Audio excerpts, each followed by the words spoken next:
지금부터 미래자연의학과 운명과 개조학 강의를 시작합니다. 먼저 의명학 개론, 개론부터 설명을 하죠. 이 학문의 의의는 초연결사회로서의 사람과 사람 사이, 사람과 자연, 자연과 의학, 그리고 자연과 운명, 그 모든 관계를 파악할 수 있는, 그리고 소통할 수 있게 해주는 음양오행 이론이 만나서 미래의학 과정 내지는 미래운명과 개조학 과정을 깨우쳐서 미래의 삶을 윤택하고 행복하게 하는 데 있습니다. 의명학이란 미래를 여명처럼 밝히는 자연과학이자 운명과 개조학입니다. 동양의학의 한 장르로서의 의명학 논리 바탕이 자연이므로 자연의학이라고 천명하고자 합니다. 굳이 의명학을 미래를 여는 의학이라 한 까닭은 태어난 때로부터 늙음이 다하는 날까지 앓을 수 있는 질병을 나이별로 사전에 진단할 수 있기 때문입니다. 정확히는 어느 나이에 어느 장부가 허약해지고 어느 장부가 강해지는지를 판단을 해서 병을 예방할 수 있으므로 미래의학이라고 한 것입니다. 자연의학이란 자연의 변화 규율을 인체에 대입해서 체질을 진단하고 치료하기 때문입니다. 그리고 운명과 개조는 동양 철학의 한 부류로서 명리학을 뜻합니다. 명리학 역시 늙음이 다할 때까지 필연적으로 겪을 수밖에 없는 운명을 파악해서 개조의 지혜를 터득하게 함으로써 미래 운명 개조학이 되는 것입니다. 그리고 미래 운명 개조학 역시 자연의 변화 규율을 인체에 대입해서 성립한 학문이므로 자연의학의 한 부류라고도 할 수가 있습니다. 그러니까 미래의학으로서의 의명학의 의는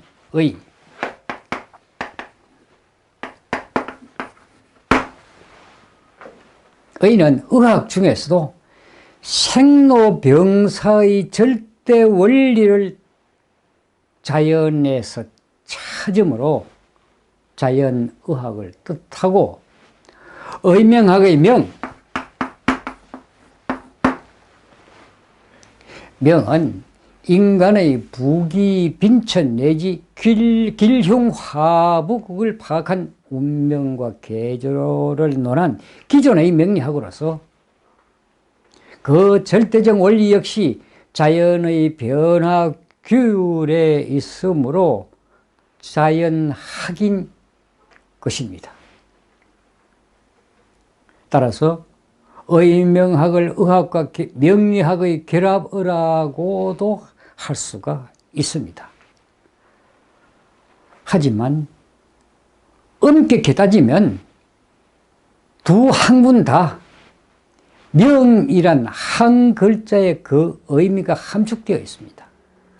명이란 한 글자에 의명학과 운명과 개조학이 다 그 모든 뜻이 다 함축되어 있다는 뜻이죠.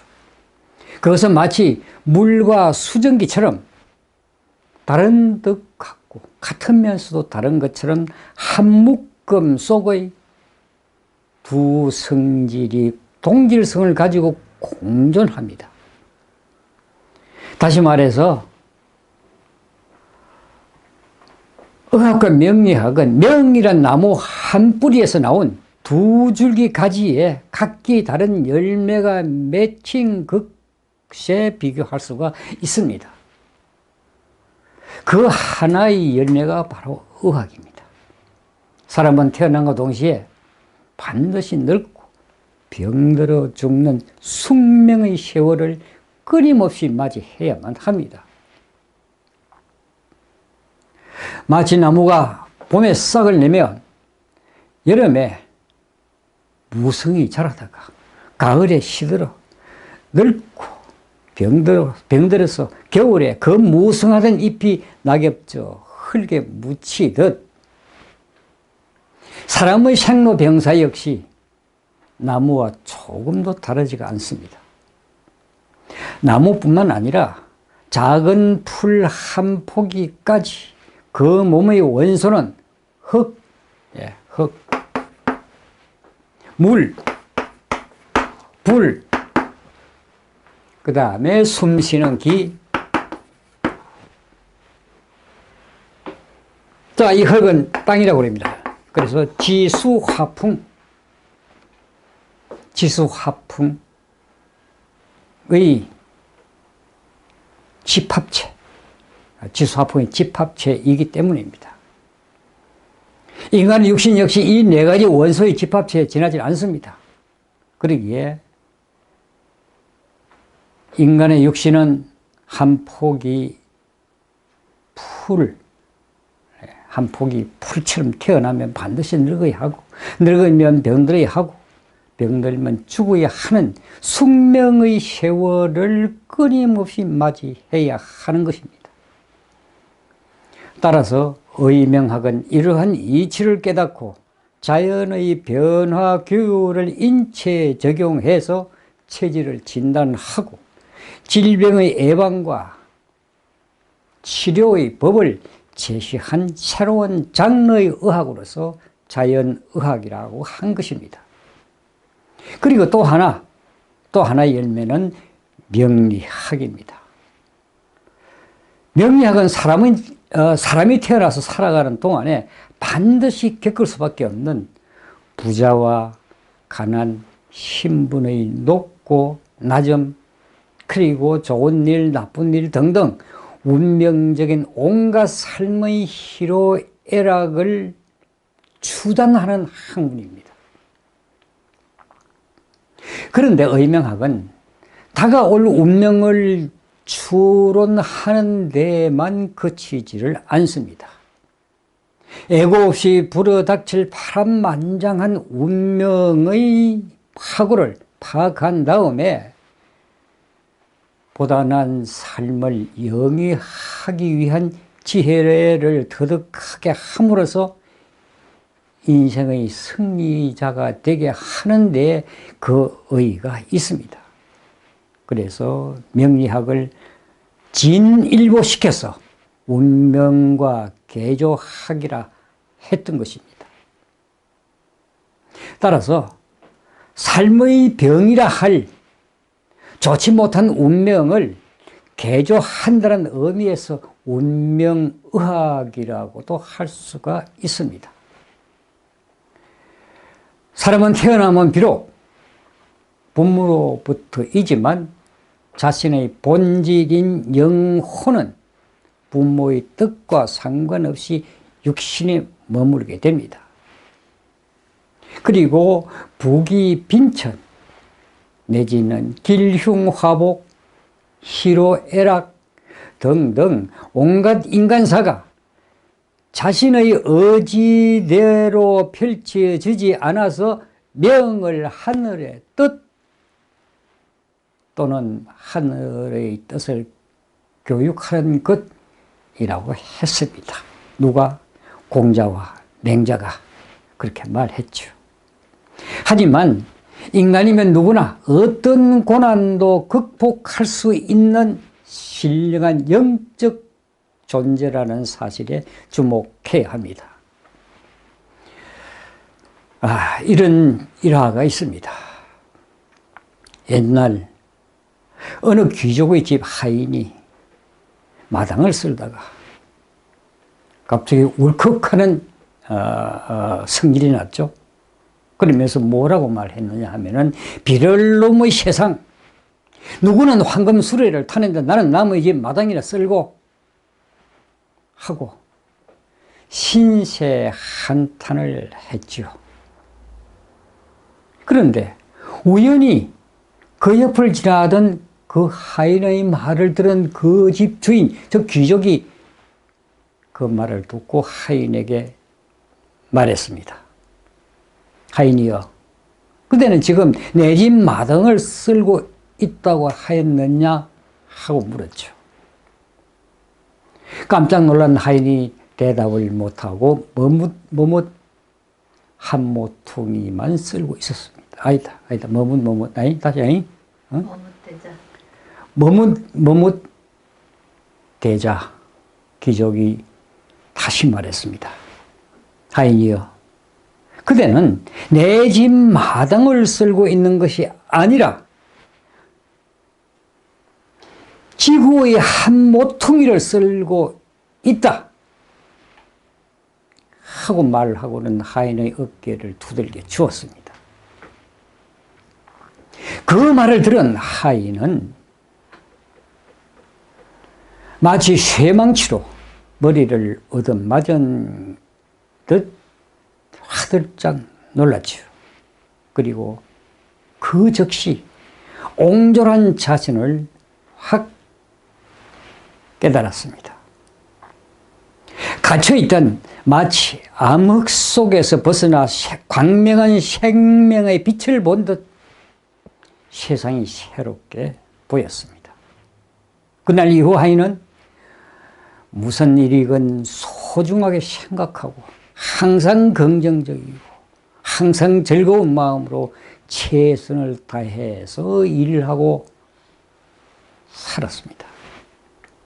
그 결과 어느덧 그의 신분은 자신도 모르게 그 귀족만큼이나 훌륭한 인물이 되어 있었던 것입니다. 그때 당시에 그의 육신은 비록 남의 집 마당이나 쓰는 보잘것없이 가난하고 신분도 낮은 하인이었으나 진실한 자아는 운명을 바꿀 수 있는 신령한 영적 존재였기에 가능했던 것입니다. 이상의 두 가지 이야기, 의학과 명리학을 하나로 묶은 어명학의 요점은 결국 하늘의 뜻이라 풀이한 명이라는 한 글자에 의해서 성립된 학문임을 알 수가 있습니다. 그런데 이처럼 절대적이고 신비하기까지 한 하늘의 뜻, 그것은 과연 무엇을 일컬어 하는 말일까? 도대체 하늘에 무엇이 있어서 천지, 자연을 변화시켜서 무생명을 태어나게 하고, 태어나면 늙게 하고, 늙으면 병들게 하고, 병들면 죽게 하는 숙명의 사슬을 묶어 놓고 또 가지가지 파란만장한 인간사를 때로는 고요한 물결처럼, 때로는 몰아치는 거신 파도처럼 밀려오게 하는 운명의 멍에를 씹어놓은 것일까? 나는 이러한 의혹의 화두를 꽤 오래 사유한 적이 있습니다. 사유하기 시작한 인연은 인도의 위대한 성자 스카모니 붓다의 출가 이유 때문이었습니다. 널리 알려져 있듯이 그의 이름은 고타마 시타르타입니다. 인도의 카빌라라는 작은 성의 왕위를 이어받을 고귀한 왕자의 신분이었던 그런 고타마 시타르타란 말이죠. 젊은 시절 사람은 태어나면 왜 늙고 병들어 죽어야 하는가 하고 괴로워하다가 그 의혹을 풀기 위해서 출가를 감행했습니다. 그리고 죽음 직전까지 가는 고행 끝에 기어의 대각을 얻어 붓다가 된 인물입니다. 그의 깨달음은 태어난 생명은 반드시 늙고 병들어 죽는다는 것과 탄생과 소멸 그리고 모든 현상은 인연의 말미 않는다는 연기설이었습니다. 그런데 태어나면 반드시 늙고 병들어 죽는다는 것쯤은 누구나 알고 있는 상식입니다. 상식인데 왜 무엇 때문에 그리 되어야 하는지 그 까닭을 분명하게 설명하지 않았습니다. 불경 어디에도 없습니다. 물론 연기설이란 뭡니까? 인연법이죠. 인연설에 그 모든 뜻이 함축되어 있기는 합니다. 그렇지만 만물의 인연법을 다 헤아릴 수가 없어서 쾌재를 부를 만큼 확연한 깨달음을 얻기는 그리 쉽지가 않습니다. 그러나 진리는 결코 아득히 먼 데 있는 것이 아니라 한시도 떨어짐이 없이 자신과 더불어 있다는 사실을 안다면 매우 쉽게 깨달을 수가 있습니다. 생로병사의 절대 원리 그리고 운명과 계조라는 말이 대단히 어려운 것 같지만 알고 보면 지극히 상식적임을 알 수가 있습니다. 사람은 태어나자마자 자나 깨나 밤낮 없이 보고 듣고 경험하기 때문에 굳이 깨닫기 위해서 고심할 것도 없습니다. 우리는 단 한순간이라도 그것에서 벗어난 적도 없고 벗어날 수도 없고 벗어나서도 안 됩니다. 벗어나면 곧바로 죽음이니까 말입니다. 동양의학 원전을 황제내경이라고 하죠. 황제내경을 한 단어로 요약하면은 사시라고 그럽니다.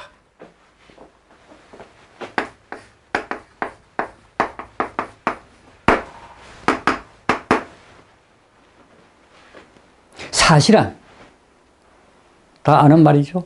봄, 여름, 가을, 겨울 사계절과 아침, 낮, 저녁, 밤 네 가지 시간대의 기후와 에너지를 한 단어로 요약한 말입니다.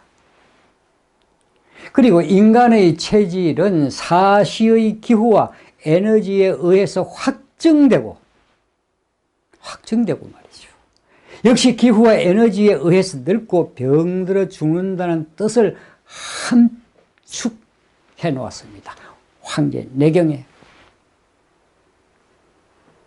지구가 자전해서 한 바퀴 돌면 아침, 낮, 저녁, 밤의 기후와 에너지가 순차적으로 다가오고 사라지죠.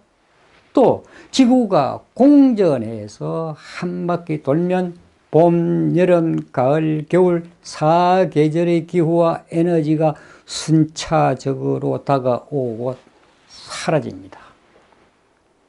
우리는 그러한 기후와 에너지의 절대적 영향을 받으면서 늙고 병들어 죽게 되는 것입니다. 따라서 사람의 나이와 생명은 지구의 자전과 공전 횟수에 비례한다. 뿐만 아니라 태어나서 늙어 병들어 죽을 때까지의 삶의 파노라마 역시 사시의 기후와 에너지로부터 절대적 영향을 받아서 확정되고 전개된다는 사실입니다. 그러므로 애로부터 꾀하는 일이 잘 되었건 못 되었건 모두 하늘의 뜻 그렇게 말했죠. 사시의 변화 규율이 자연은 물론 인간의 생로병사 내지는 운명의 실체적 힘의 존재인 것입니다. 따라서 사시야말로 하늘의 섭리입니다. 섭리. 자, 섭리.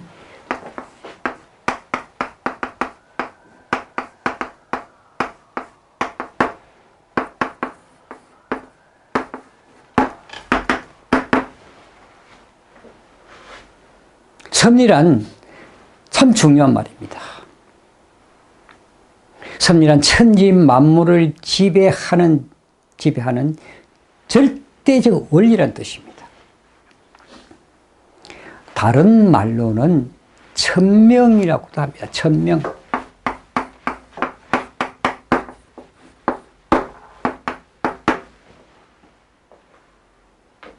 하늘의 뜻이라고 말합니다. 그러기에 의명학은 섭리에 의한 섭리의 학문이라 정의를 합니다. 즉 사시에 의한 자연 변화 규율을 인체에 적용한 자연의학이자 천명을 알고 개조의 지혜를 터득하는 운명과 개조의 학문 역시 자연학인 것입니다.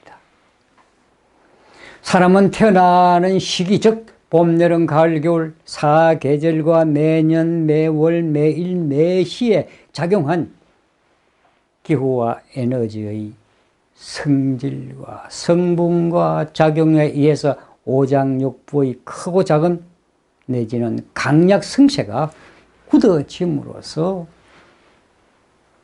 체질이 확정되고 그리고 늙고 병들어 죽을 수밖에 없는 숙명적 체질이 또한 사시의 변화 규율에 의해서 정해져서 확정되어서 전개가 되는 것입니다. 앞에서도 이야기하였듯이 사람의 몸은 보잘것없는 풀 한 포기처럼 지수화풍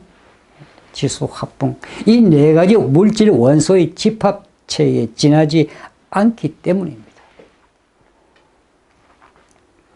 생년, 생월, 생일, 생시에 체질이 확정되는 이치를 비유하자면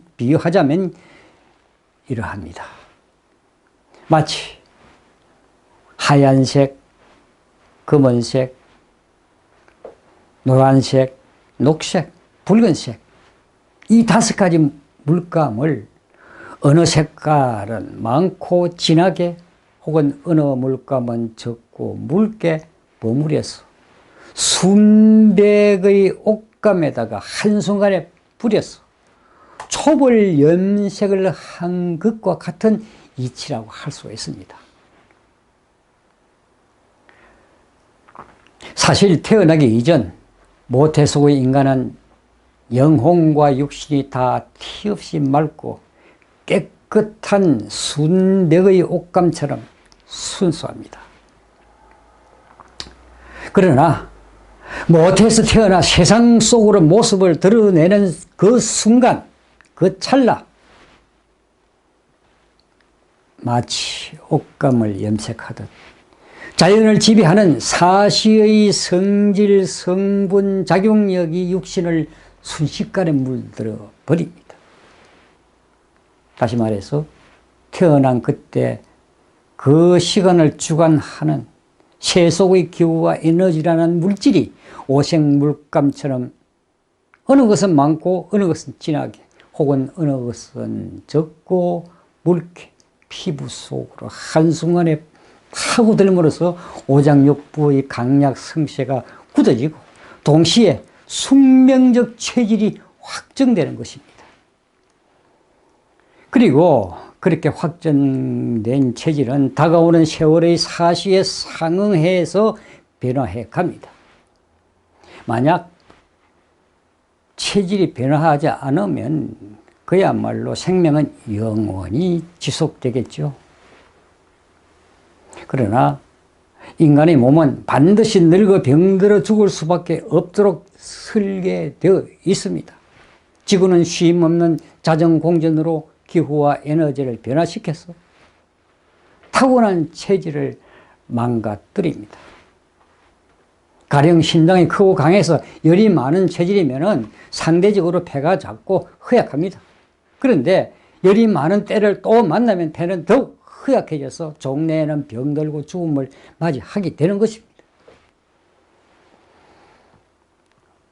의명학이 천명한 자연의학의 논리가 바로 이러한 이치를 적용하여 성립되었으므로 전체 물리학이자 자연과학이라고도 할 수가 있습니다. 명리학 역시 사시의 기후와 에너지의 변화 규율을 타고난 생년월일시에 대입해서 타고난 운명체를 파악하고 다가올 사실을 운명체와 비교해서 각가지 삶의 전개 과정을 추단해내는 학문입니다.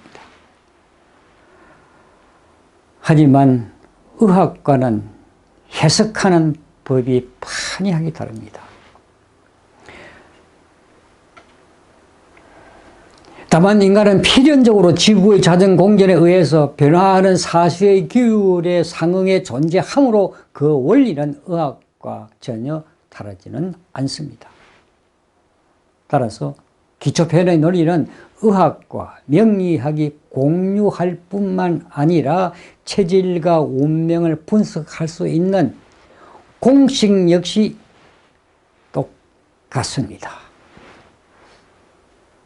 그런데 공식이라면 반드시 어떤 숫자나 부호가 있어야 하는데 모습도 없고 색깔도 없고 맛도 없고 모습도 없고 색깔도 없고 맛도 없고 거기다가 들을 수도 없는 사실의 존재. 기후와 에너지를 무엇으로 하나의 공식을 세울 수 있을까? 봄, 여름, 가을, 겨울 그리고 아침, 낮, 저녁, 밤을 지배하는 기후와 에너지의 성분과 성질과 작용뿐만 아니라 천지 만물의 구성 요소 등등 어찌 보면은 안개 같고 바람 같고 텅 빈 하늘 같아서 기후와 에너지의 존재를 알면서도 우리는 그 실체의 성질과 성분과 작용을 파악하지 못합니다. 하지만 말이죠. 하지만 먼 그 옛날 상고대 그러니까 기원전 또 훨씬 그 아득한 기원전 약 6000년경으로 추정되는 때로부터 대각을 얻은 위대한 성인들이 여럿 있었습니다. 그들은 일찍이 창조와 천지 운행의 법칙을 깨닫고 사실을 변화시키는 규율과 기후와 에너지뿐만 아니라 천지 만물의 성질과 성분과 작용을 음양오행이란 문자로 표시해 놓았던 것입니다. 그러므로 음양오행이란 문자 혹은 부호를 사시에 대입하면은 사시의 성질과 성분과 작용을 손바닥 보듯 환하게 볼 수가 있습니다. 그리고 인체에 대입하면 하나의 공식이 세워집니다. 그리고 이 공식을 분석해 봄으로써 타고난 체질과 운명 그리고 체질 변화에 의한 생로병사의 원리와 부기빈천, 길흉화복, 희로애락 같은 운명의 변화 규율을 파악할 수가 있는 것입니다. 따라서 의학과 운명은 그리고 개조학은 공부함에 있어서 이 두 가지 학문을 공부함에 있어서 기초편 창조와 음양오행이 가장 중요합니다. 음양오행론은 단순히 외우는 것에 그쳐서는 안 됩니다. 물론 구구단 외우듯 완전한 습득도 해야 하지만 반드시 논리를 이해하고 응용할 수 있는 지식을 갖추어야만 합니다. 이로써 미래자연의학, 의명학, 그리고 운명과 개조학, 개론 강의를 여기서 마칩니다.